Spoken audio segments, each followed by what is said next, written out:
वो कह रहे हैं कोई आपका छुपा हुआ एजेंडा है, आप किसानों की जमीन अधिकृत करना चाहते हैं, भूमाफिया को देना चाहते हैं, सीधा सीधा आरोप है उनका। बिल्कुल ठीक है, जवाब ले लीजिए। ब्रजेश जी देखिए, अत्यंत ही हास्यास्पद है, इसमें तो कोई शंका ही नहीं है कि पूरी एंटायर कांग्रेस पार्टी हमेशा से ही किसान विरोधी रही है और किसान विरोध का इनका एजेंडा है।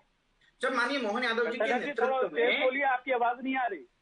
जब माननीय मोहन यादव जी के नेतृत्व में पहली बार मध्य प्रदेश में इस प्रकार का ऐतिहासिक और सकारात्मक डिसीजन हुआ है जिससे किसानों का, अब देखिए शहरयार खान जी, मैं आपके बीच में बोला नहीं था, आपको डिस्टर्ब किया नहीं था, क्योंकि आपके पास तथ्य है नहीं है तो बीच में डिबेट को डिरेल करने का प्रयास कर रहे हैं, तो ऐसा मत कीजिए, क्योंकि किसान देख रहे हैं आपको, क्योंकि आप इस लैंड के इस बेसिक कानून के विरोध में भी हैं, किसानों के विरोध में तो आप हैं ही। तो चलिए मैं आपसे बात कर लेता हूं। अभी आपने कहा कि पर्दे के पीछे का खेल है, तो मैं पूछना चाहता हूं कि भू माफियाओं को खड़ा करने का जो आपकी सरकारें काम करती थी वो पर्दे के आगे का खेल चलता था। आप सिर्फ आरोप नहीं लगा रहे बल्कि किसानों के हित के लिए गए ऐतिहासिक फैसले को बदनाम करने की साजिश कर रहे हैं शहरयार जी। मैं स्पष्ट रूप से कहना चाहता हूं, पहली बात ये जो निर्णय कोई गुप्त तरीके से नहीं लिया गया है, यह पूरी तरह से कानूनी और पारदर्शी प्रक्रिया के अंतर्गत निर्णय आया है।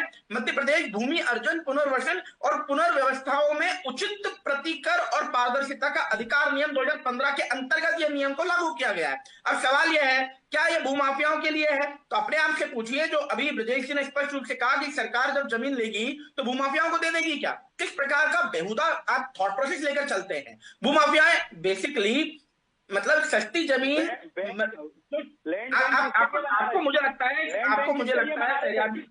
समझ में आया नहीं। मैं पूछता हूँ आपसे, जब कीमत 4 गुना हो रही है वहाँ भूमाफिया पनपेगा कैसे? जब कीमत 4 गुना हो रही है तो भूमाफिया कैसे पनप सकता है?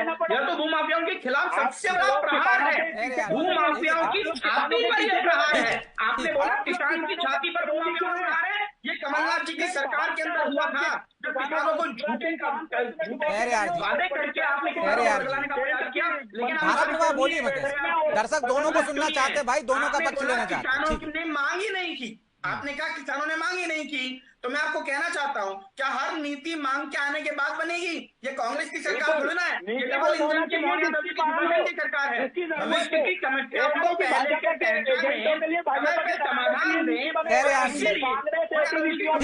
मैं लौट रहा हूँ आप दोनों के पास। ठीक, ऐसे नहीं शहरयार जी, ये कोई वो थोड़ी नहीं है मंच है या मछली बाजार है कि आप भी बोलेंगे वो भी बोलेंगे, एक एक बोलेंगे तो दर्शकों तक, किसानों तक आपकी बात पहुंचेगी।